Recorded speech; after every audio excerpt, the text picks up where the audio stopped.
can. Looks like Dr. Phoebe has joined. Yeah, sure. So we'll go ahead and start the talk. Let me just, I think. Thank you, Dr. Phoebe for joining us, and we welcome you to our talk.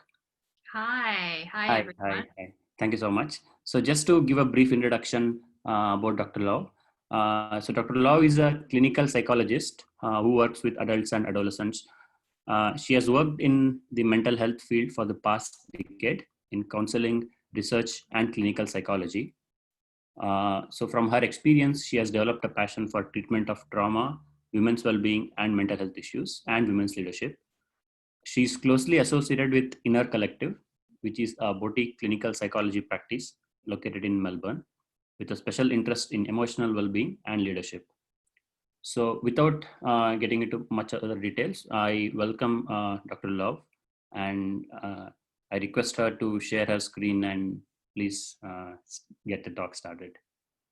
Thank you for that lovely introduction.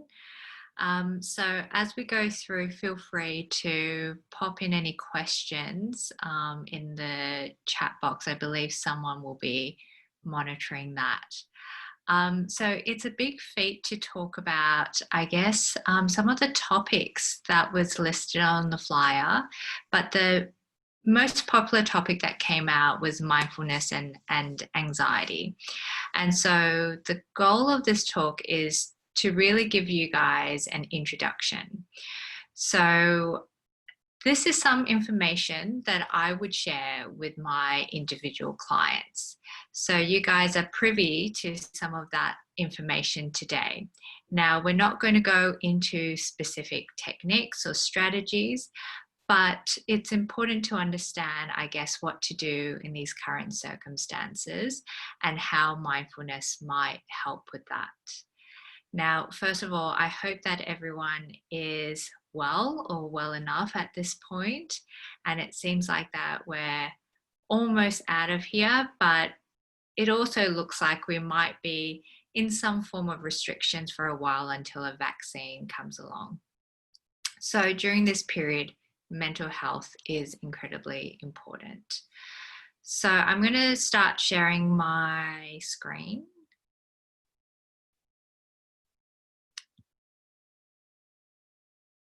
Okay, so, and everyone can see the screen? And just give me a nod. Yeah, okay, awesome.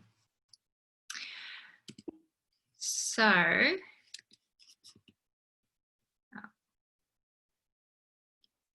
just going to minimize this box.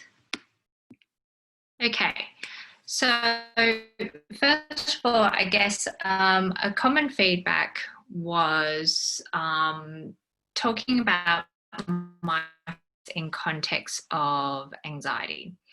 Now, anxiety has been very common, and it's a common issue that comes up just generally outside of COVID-19, outside of, I guess, postgraduate studies or being an international student. About 1 in 4 Australians have significant anxiety symptoms, and they might not be noticed. So I want to share with you some 3 major areas that are affected by anxiety symptoms today. If you have any of these symptoms, you might think about whether or not you have some level of anxiety. So remember, anxiety is exists on a spectrum, like really all mental health challenges. So you can have mild anxiety, moderate anxiety, or severe anxiety. So it's not whether or not you have anxiety, it's where you might be on that spectrum.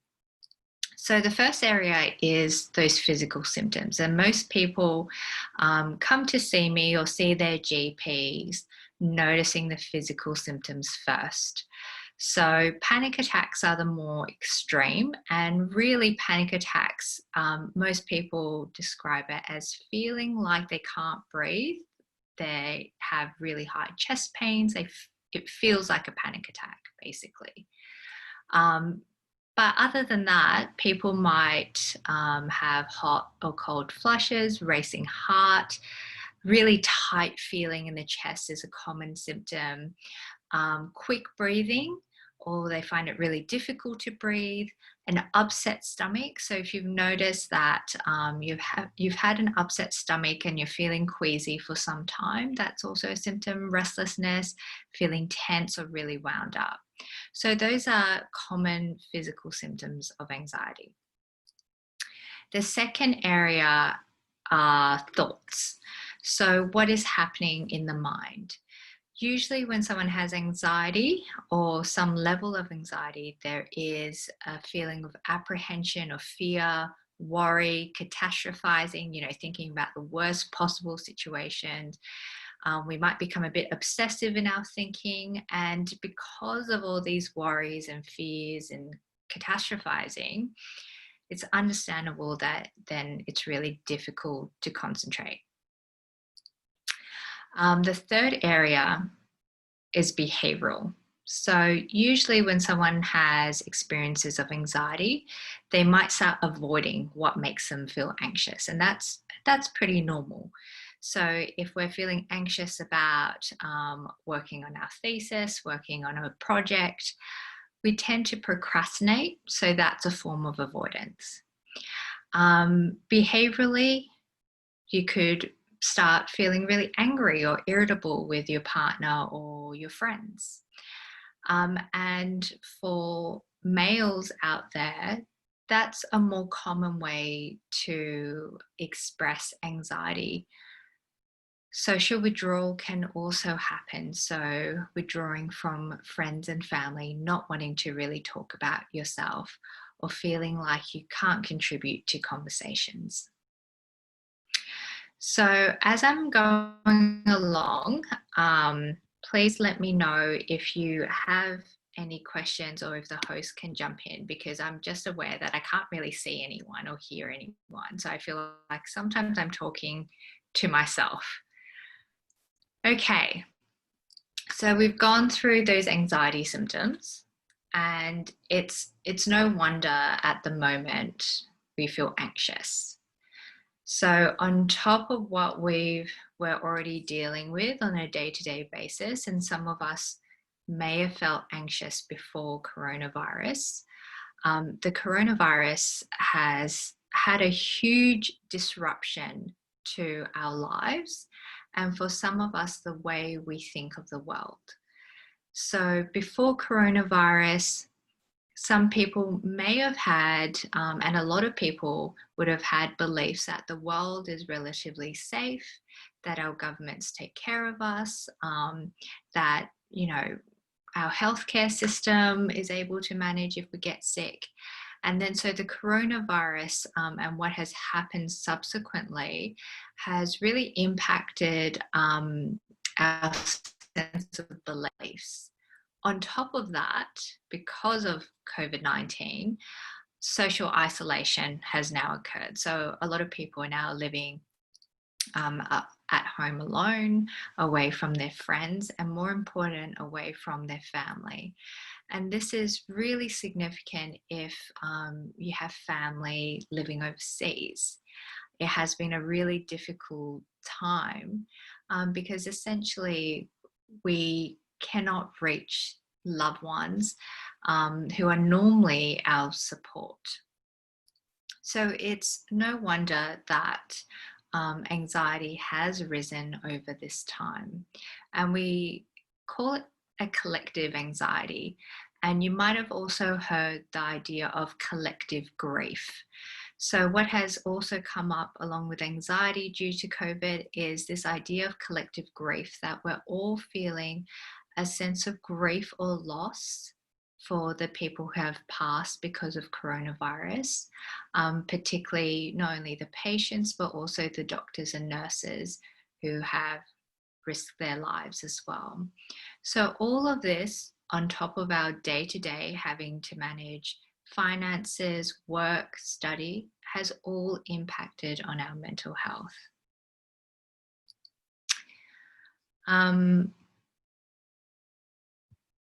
So what this diagram is showing is how the situation may impact on our anxiety response. So I'm going to talk a little bit about actually the brain to give you context about why mindfulness is going to be so important. So when change in ambiguity happens, it triggers our brain's threat response. So as a lot of you may know, a big part of our brain is still very primitive. So our brains have been evolved to survive, and we have been evolved to survive. What that means is that our brain is really good at picking up a threat response, and change and ambiguity and illnesses, they're going to threaten that our sense of survival. So when the threat response is triggered, we're going to feel symptoms of anxiety and fear. And that anxiety and fear can lead to difficulty thinking and having unhelpful thoughts. And that's because when our brain's threat response is triggered, our front of brain, so this front of brain here, our prefrontal cortex, there's different parts of the prefrontal cortex, but one part of it goes offline, doesn't work as well. And that really gives way to our threat response. So when we're having difficulty thinking, we're having unhelpful thoughts, this tends to lead to unhelpful behaviors in our life. Because this threat response is quite primitive, it really works for physical threat. So when we're in physical danger, but not so much when there is not a physical threat, but perhaps a social threat, perhaps prolonged sense of unease. And what I want to stress here is the difference between anxiety and fear. So fear tends to be an immediate response. So let's say you're taking out the rubbish and you suddenly, see a shadow in the corner of your eyes, and you have that sudden chest tightness and you hold your breath, and then you realize it's a cat. So fear is a short-term response. Anxiety is a result of fear that's prolonged. So an underlying fear or uneasiness.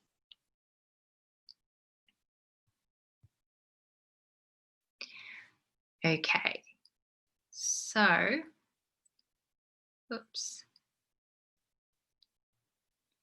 And I'll just ask the host to let me know when we're reaching that question and answer time as well. Yeah, I'll let you know. Thank you. Fantastic. So this image, I love this image because it really encapsulates how our brain has evolved to think about threat. And no doubt, stress is considered threat. So whatever there is a threat of survival, whether or not it's a physical survival, a survival through your postgraduate studies, a social survival, the brain picks that up as a threat. So, back in the lion cloth days when we're all hunter-gatherers, we only really needed to deal with two types of threats. So physical threat, like the one you see in this image, and a social threat, where if you got kicked out of your tribe, of your group, what is going to happen to you when you're out in the wilderness by yourself? Well, more than likely you're going to die. So our brain has been evolved to perceive lots of different types of threats.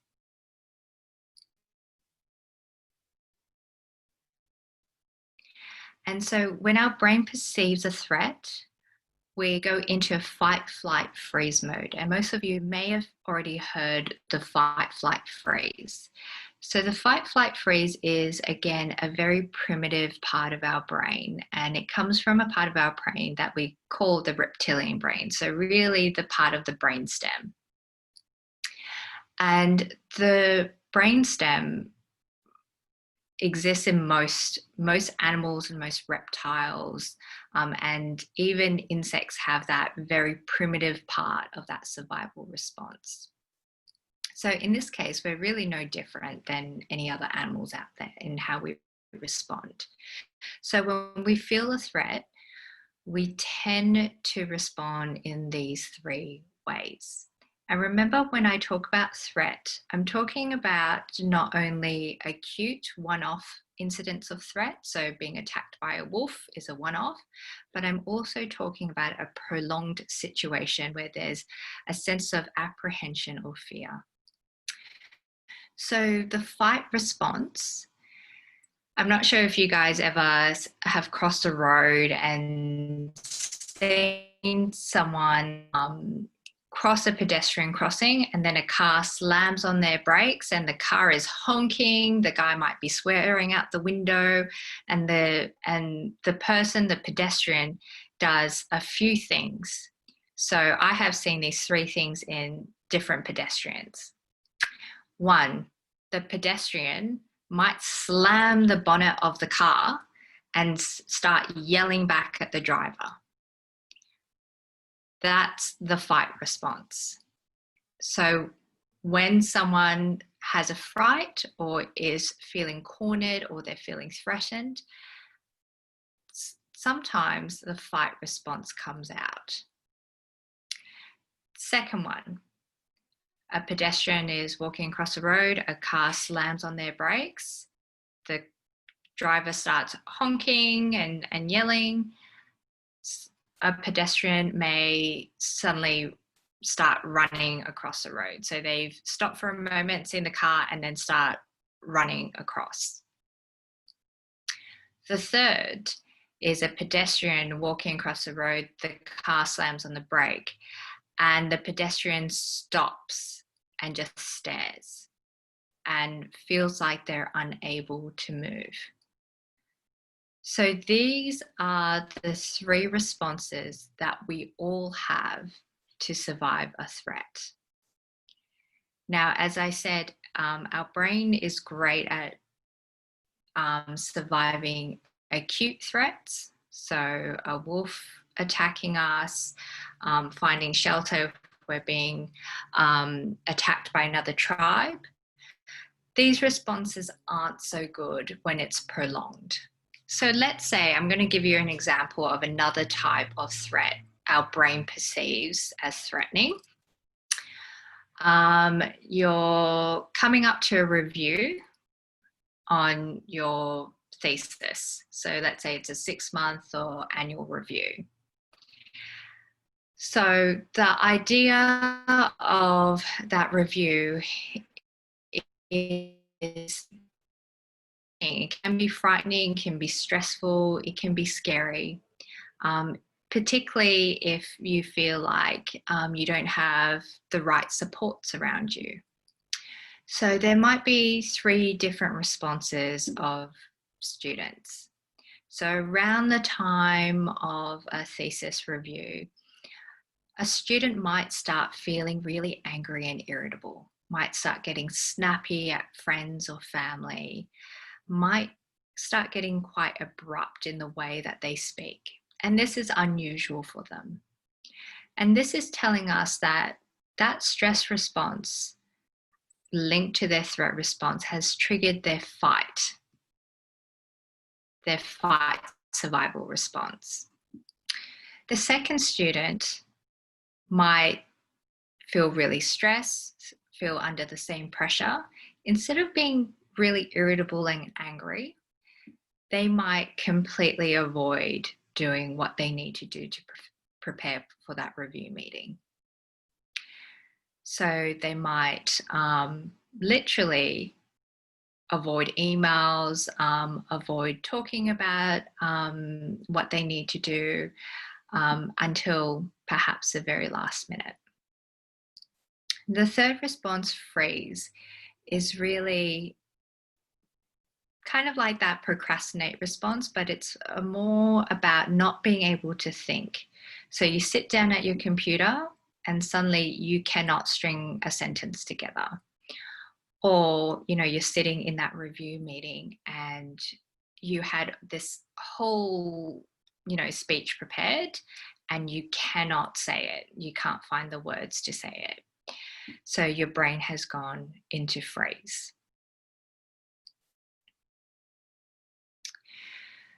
So how mindfulness comes in. So the way I like to, I'm just going to check which slide. Yeah. So the way I like to describe mindfulness is really an approach to life.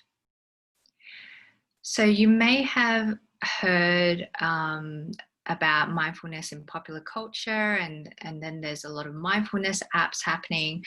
My sense is when, you know, people come to see me, that people think mindfulness is just, okay, a strategy, like an exercise, like, you know, lifting weights or something. But for me, and what I believe mindfulness is it's an approach to relating to your internal and external environments. And so what that really means is that what mindfulness does, or the concept of mindfulness reflects, is our ability to notice our internal and external environments with a mind that is curious, open, and non-judgmental. So you guys know what external environments, what I mean by that. So like, you know, where you are now, you know, if you're in your living room or you're at uni or in a park.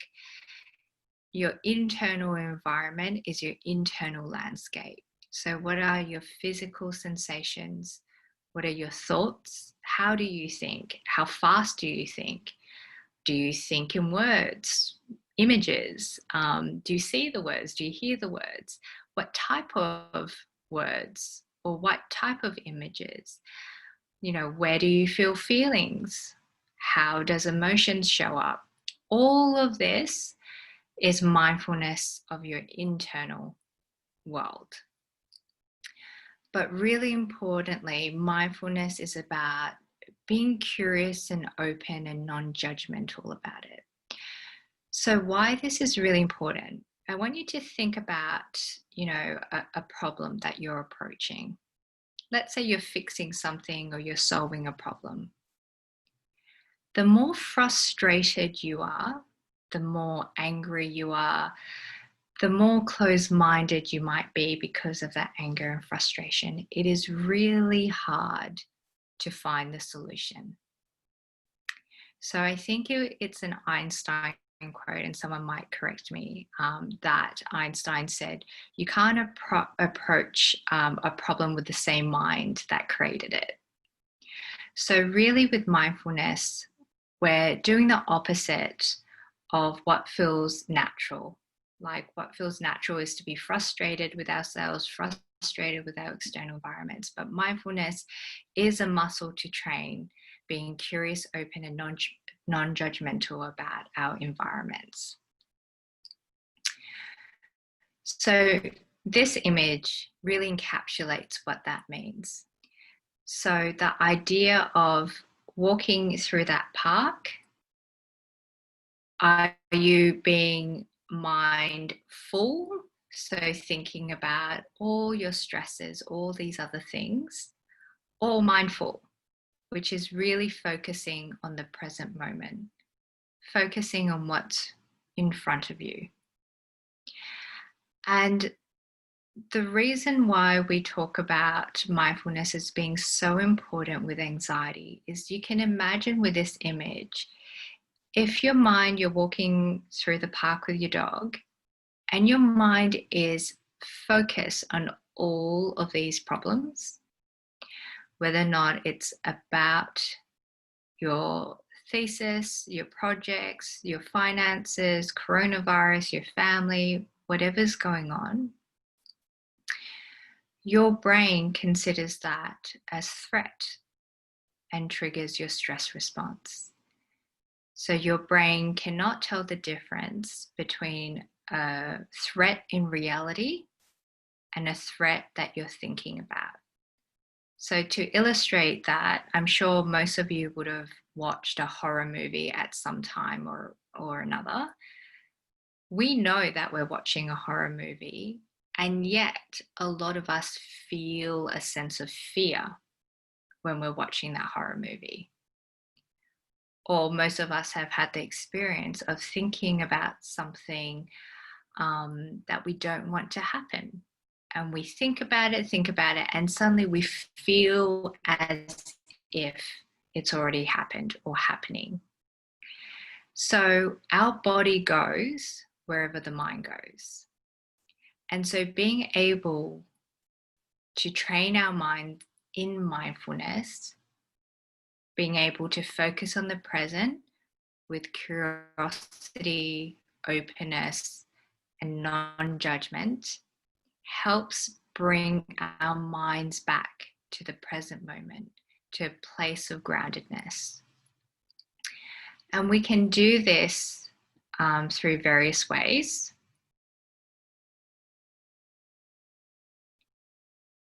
So here is an image that illustrates a number of different ways. So when you look through some apps that are out there, the apps focus on exercises, and these exercises encompass a lot of different types of mindfulness. So you can practice mindfulness with, your houseplants, watering and tending your houseplants. You can practice mindfulness cooking, really focusing on what you're cooking, what you're smelling while you're cooking. You can practice mindfulness feeling the grass or the sand beneath your toes or beneath your feet. So mindfulness is, I want you to imagine like your thoughts and your internal sensations are all these helium balloons. These helium balloons are, without training, without grounding, are just floating around everywhere. And perhaps for some of you, they're moving quite fast. So maybe not helium balloons, maybe something else. The idea of mindfulness is first being curious and noticing, okay, what is happening? What's happening in our minds? What's happening in our bodies? What's happening in terms of sensations? And then instead of going down the rabbit hole of all of the thoughts and problems, we come back to a place of groundedness. So we're taking the strings of those helium balloons and we're tying them to a weight. So we're not letting them just float around aimlessly everywhere. Now, another analogy that I use to explain mindfulness is, imagine that you're a boat, yeah? And whatever life throws at you is represented by the waves in the ocean. So instead of being thrown around in the ocean and sometimes, quite intensely, we want to have a pretty strong anchor. So mindfulness and being able to practice mindfulness, coming back to a grounded place, is that anchor. But we also can't do that if we don't know what our minds are doing, how we're feeling, what our emotions are, and what our physical sensations are. So here is, a great image of that. And you don't necessarily need to be sitting cross-legged to practice mindfulness. There are lots of ways to do that. And that really depends on the individual person and what you're inclined to. Some people may love to take 10 minutes to do a mindfulness exercise by sitting and closing their eyes. Some people find that really hard. So it really is up to the individual person.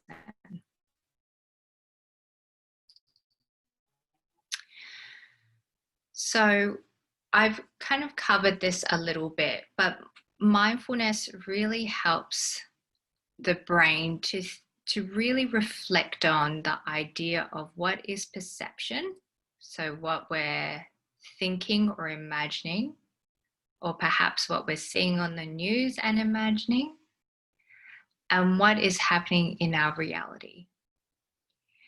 So it helps the brain with actually turning back on the front of brain, the prefrontal cortex. So if you remember the slide before, I mentioned when the threat system of our brain is activated, our front of brain goes offline or doesn't work as well as to give way to our immediate threat response.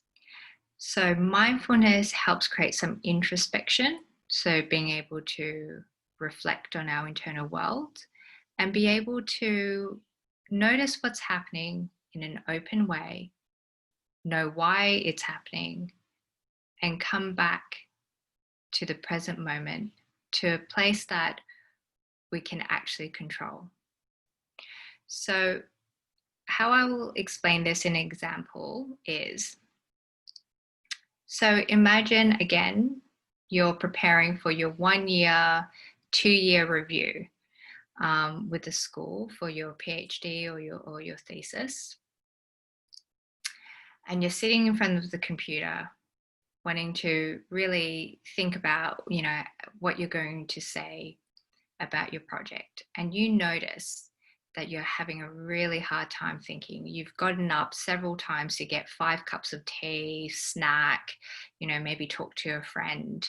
And it's really hard to concentrate. And so you start noticing this, and you decide to sit down for a moment, take a breath, and notice what's happening in your internal world. Now, without judgment, you're going to be open and curious. And you start noticing that you're imagining that you're going to be criticized, you're going to be humiliated, you won't know what you're talking about, or you haven't done enough, which is often a common worry that postgrad students have. So then the thoughts end up leading to physical sensations of chest tightness, feeling really anxious. You might start getting headaches, maybe a bit of dry mouth, in anticipation for that really anxiety-provoking situation. Again, possibly being criticized. Now, you then notice that physically you feel really restless. You start feeling agitated, and that's why you've stood up and gotten your 5 cups of tea and started snacking and pacing around and talking maybe with friends or switching on the TV. So you start noticing all of this, and you start noticing that perhaps you're feeling pretty anxious. So even that introspection, being able to notice that without judging yourself, you've already started to become mindful. And that's the first step to help yourself. So then we go back to, okay, now we've noticed that. What can we do to help tie those balloons together? And what I mean by that is when you're feeling like this, remember your threat system is activated, your stress response is activated, and your nervous system is activated.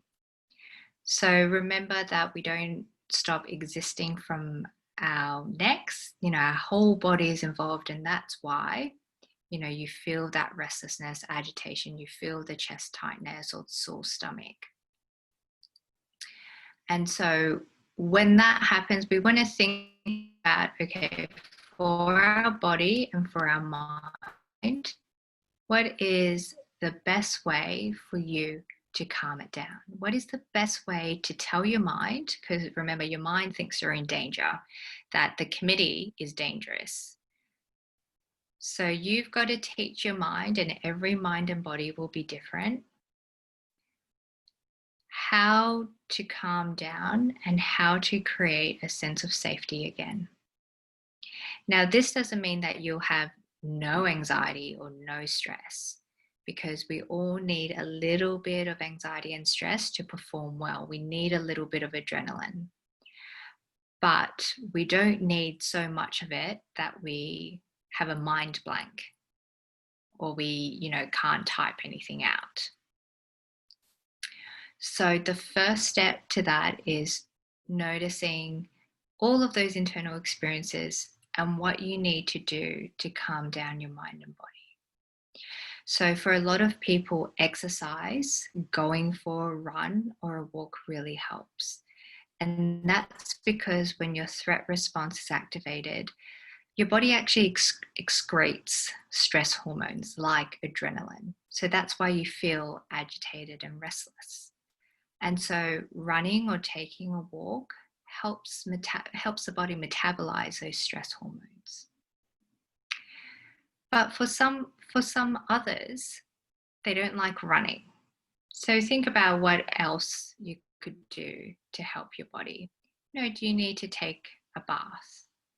Do you need to, play with a pet? Do you need to go and put your feet on the grass? So again, I encourage everyone to start thinking about what works individually for you.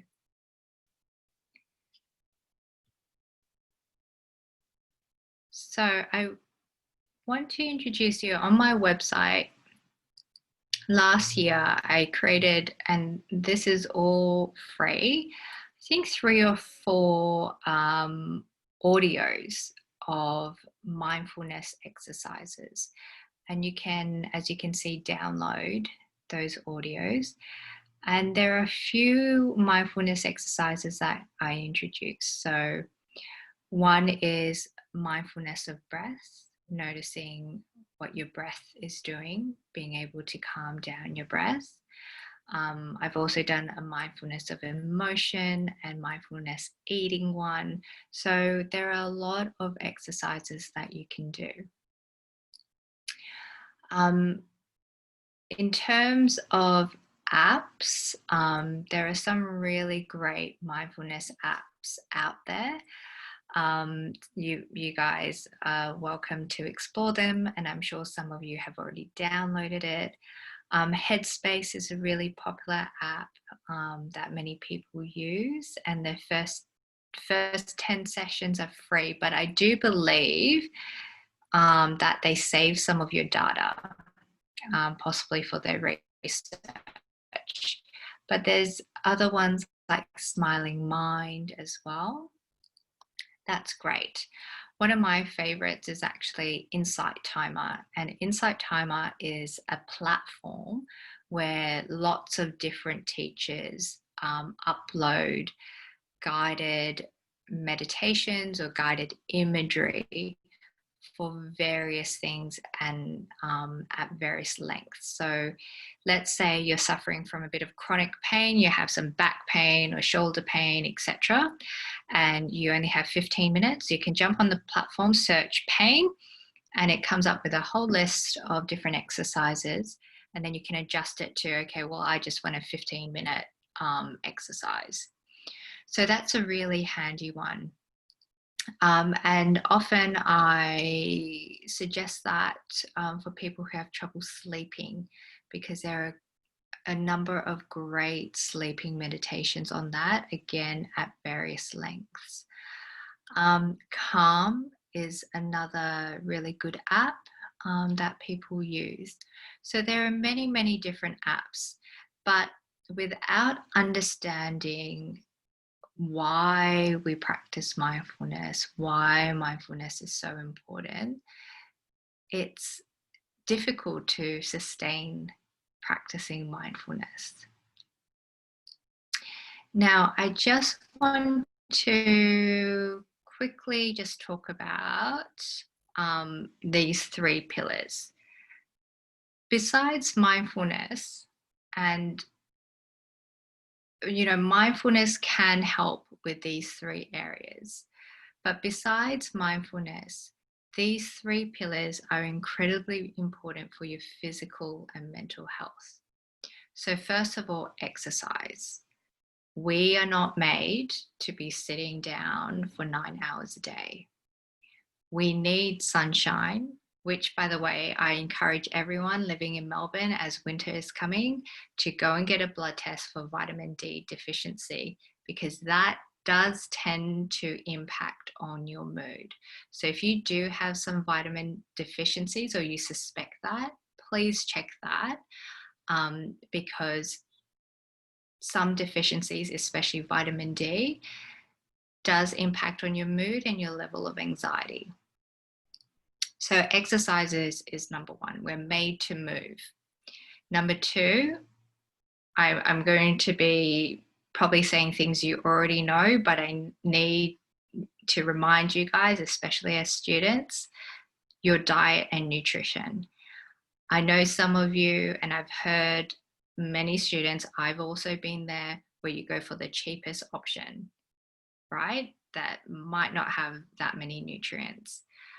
But at this stressful time, your body and your brain needs fuel. And fuel means food. So you can't drive a car without fuel. You need to drive your body and your mind through good nutrition. And good nutrition also means getting all your vitamins. So again, some vitamins, and not vitamin D, but other vitamins help with regulating stress. So we know with vitamin B, coming from leafy greens, helps with regulating stress. And the third one is sleep. Again, sleep is a crucial part of these 3 pillars. And the sleep regulates our circadian rhythms throughout the entire day and our energy and engagement levels. So if you don't have a good sleep routine, or you're feeling your sleep is really impacted by anxiety, that is where I would start. So really these 3 pillars, if you feel like you need work on any of these 3, I would start there before thinking about mindfulness. So mindfulness is great, and mindfulness can help with these 3 pillars. But if you know that you can fix your sleep or eating or exercise quite easily, I would start there. Now, obviously, this has been a very brief and introductory talk about mindfulness and anxiety. And each person needs, these approaches to be tailored, because our bodies and minds all work very differently. So if you think that you need some individual support, you can contact me through that email. If you have access to Medicare, you can speak to your GP about a mental health care plan. Now, the other suggestion that I would have, if you're not in a financial place to see a clinical psychologist like myself and you don't have Medicare, there are a couple of places that are providing free treatment online courses. So one is called This Way Up, and This Way Up is from the University of New South Wales. The second one is called MindSpot, and MindSpot is run by, I believe, Macquarie University from Sydney. And a clinician gives you a call just to check in as you progress through the treatment program. And again, that's free. Again, all of these courses are not tailored to your individual circumstances, but they may help with giving you some basic skills and tools.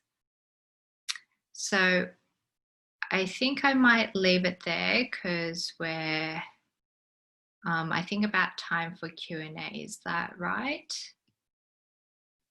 Thank you so much, Dr. Law. That was a very insightful and informative talk, especially about being in one of the fight, flight, or freeze modes. I can relate to that, having submitted my thesis. I'm in my thesis review stage, so I definitely don't know. I was just thinking which one of the three categories I fit in. So I now request and invite the participants to please ping me some questions. I've already got some interesting questions. So I'll just start, I'll just ask them, and please feel free to keep pinging them.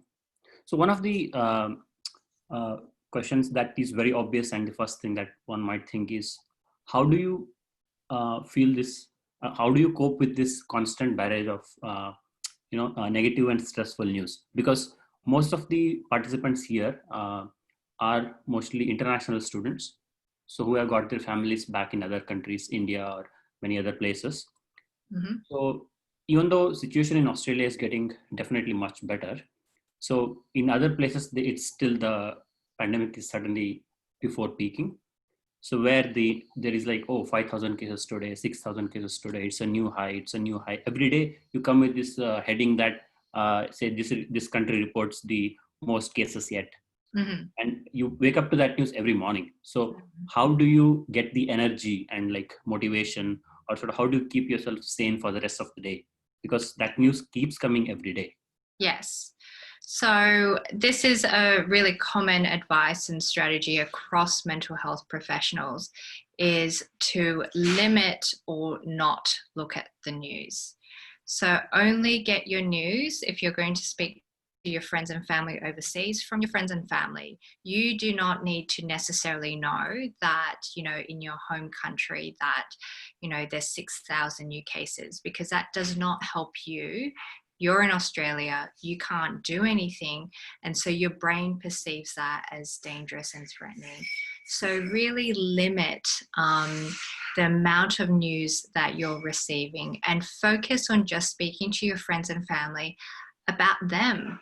Maybe not talk about coronavirus or how your country is handling it. Talk about them and their interests and what they're doing.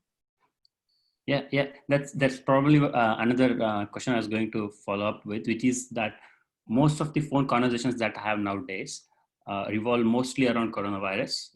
So if even though it's be it a 30 minutes talk or a 10 minutes talk, even a 1 hour talk, 90% of the time it just revolves around how the situation is there, what's the number there, what's the number here.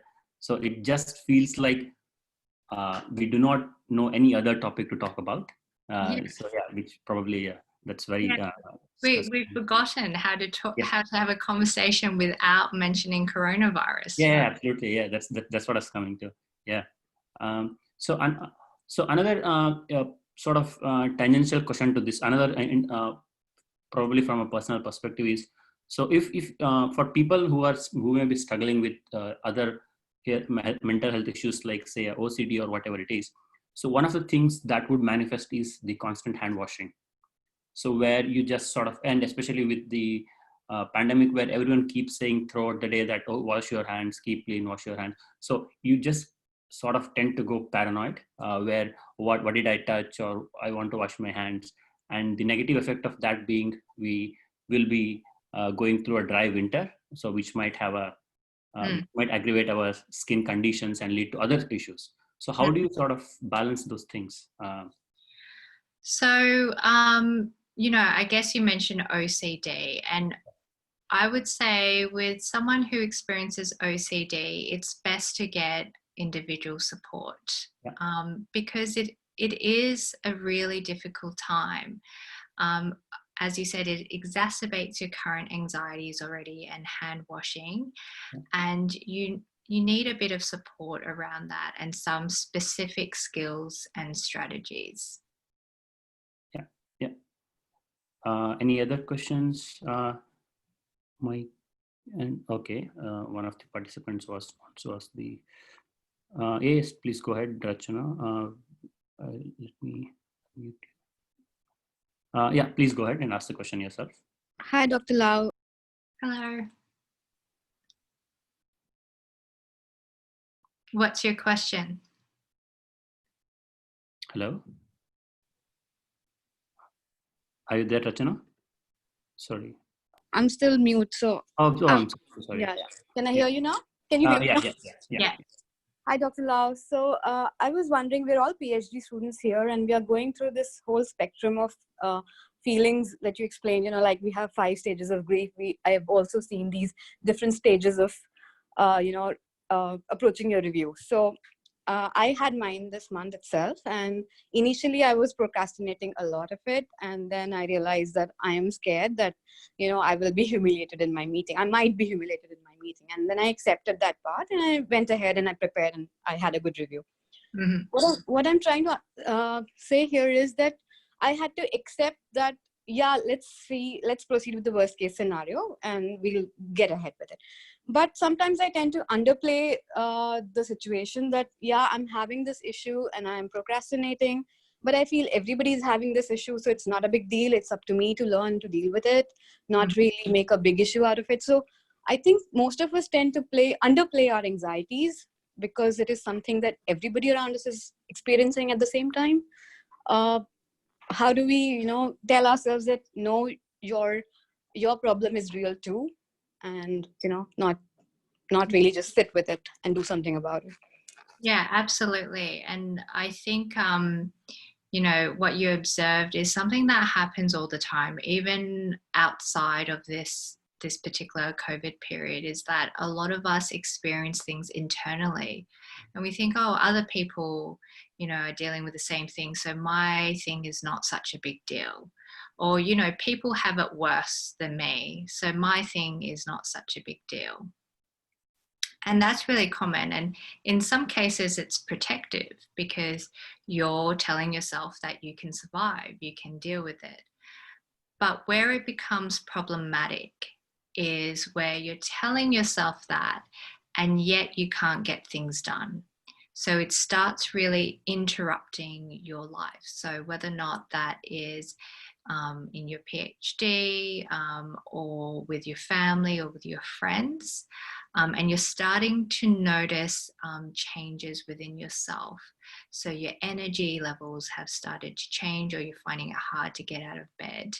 That's when we're starting to think that, okay, maybe there's something more going on here. And what I also like to tell my clients who often say that to me, that, oh, you know, other people have it worse, or other people are dealing with the same thing, is yes, there are. But, you know, if we think about it like that, then none of us have the right to feel upset, distressed, or anxious, because there will always be a starving child in the world. Unfortunately, that is the case. So does that mean that none of us have the right, or, you know, have deserve to seek that support? So I think that it can go both ways. So it's protective in a sense to think, okay, well, everyone's doing, you know, experiencing this, so I will need to experience this as well. But again, there is a point where it's not very helpful. It's not very productive. Okay, thank you. Yeah, that helps. Thank you, Rachana. Thank you, Dr. Love. So we have a next question from Aditya. Please go ahead, Aditya, and let me just unmute. Yeah, hi, can you hear me? Yeah. Yes, hi. Hi, Dr. Lau. Well, I guess my question is sort of following up on what Kishore mentioned a while ago about having conversations with people, and everyone's just talking about what's going on in the world right now. What do you do in that scenario when you can sense that someone you're talking to is probably exhibiting some symptoms of anxiety? What do you do in that sort of, like, obviously we can't meet them right now, my parents are overseas, but is there something I can do through conversation and stuff to make them handle the situation better? Yeah, and I think how you would approach that conversation depends on the person. So are we talking about your parents or people in your home country, or like your friends here? Generally parents, but I guess you get that sense when you talk to other friends and acquaintances as well. Yeah. But obviously the concern right now foremost is for the family and parents in general? Yeah. So I guess parents is really tricky because I'm also aware that there's also a cultural component, right? Right. And so, you know, and I'm making a massive generalization, but people of certain generations and certain cultures don't understand mental health, don't understand anxiety. So even though we might understand it and we see it, they might be completely freaked out if, you know, they thought that you thought they were anxious or had some, you know, they needed some support. So what I would do in those circumstances with anyone who does not believe in mental health is I would not fuel their anxiety. So I would not give their anxiety a lot of airtime, because there are, you know, one part of anxiety is that the anxiety wants to seek a lot of reassurance. They want to talk to you about what's making them anxious and get your opinion on it, and then just get a lot of reassurance. So you don't want to add fuel to the fire by giving that anxiety a lot of airtime. You might, you know, to maintain that relationship, you might talk to them a little bit about their concerns and focus on productive ways to help that anxiety. You know, making sure that, you know, they're not being exposed in crowded places. They try and, if they're your parents, they try and remain at home most of the time, who can help them get their groceries, etc., rather than going on and on about their worry. For someone who is open-minded and who might know a bit about anxiety, you might even, I mean, and this is a good and not so good thing, people talk about anxiety all the time. Oh, I'm feeling anxious about this. And you might talk about, hey, you know, I read in that news article, I read somewhere that heaps of people are anxious about this, and it makes sense why we're really worried and anxious.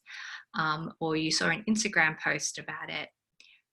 And you might mention, you know, that you know of people who experience anxiety, or you might share your own story, and then just prompt the conversation that way. And so what that conversation does is hopefully lead someone to start thinking about seeking some support if they need to, because what's worse than being anxious or dealing with mental health is being alone and being anxious. Yeah. Okay, thank you. You're welcome. Sorry. Thank you so much, Aditya. So do we have any other questions?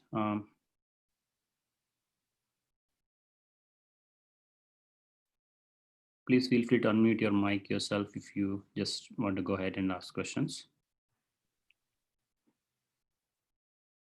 Manish seems to be raising a hand. Manish? Oh, why can't I unmute?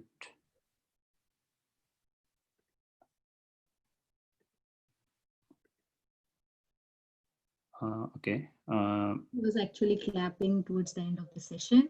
Okay. So I thought it's raising for a hand. Okay, so before we let you go, I just want to ask one final question. Mm-hmm.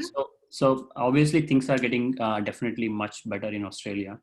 And things are opening up and people are just moving around, visiting restaurants, cafes, and soon, probably in a month or two, we might be getting back to university, hopefully if the trend continues, of course. So how do you adjust back to the normal again? Because when you keep reading news that, okay, there might be a second wave or there might be a third wave, so when things might get worse again, or so how do you sort of balance that thing that you're still not, you're neither too anxious, not too relaxed, but you have to go out anyway. You can't keep staying inside forever. So you might have to go back, someone might have to go back to the lab, do some experiments or carry on with the research work. But at the same time, it is definitely not the normal that it used to be. So how do you sort of carry the life forward once the lockdown sort of eases? Yeah. So I guess what's normal life is going to be very different until we have a vaccine. So even if the Australian government says, yes, we're returning to normal life, it's unlikely it's going to be completely normal until we get that. So I guess, mentally preparing for that, understanding that there will be some shifts and changes. And what really helps with that is actually a social group. So if you have to go back into the lab, see if you can go back where there's a couple of more people there. So getting a sense of normality. Also balancing that idea of, you need social interaction, you need your routine again, which is incredibly important for mental health, but also, perhaps wearing gloves or masks or having your hand sanitizer there. So you're making small adjustments, but having that routine and having that social connection helps remind your brain again of your old ways of life and your normal ways of life. Okay, thank you so much. Okay, I don't think we have any more questions. So thanks everyone. Thank you so much for participating in this talk, and just definitely and especially thank you so much, Dr. Lau. That was a very informative session. Let's hope that at least forces some of us to ask questions about how we are dealing with our mental health in this time, and maybe gets help if required. Yeah, so I believe Noor put up the 2 links to the treatment courses. Yes. And also I think everyone should know that you can go to your GP and have a chat with them. Try and go to a GP where their description says that they're interested in mental health. Okay. Yeah. Thank you so much. Thank you. Have a nice night. Thank you so much. Have a good day. Bye.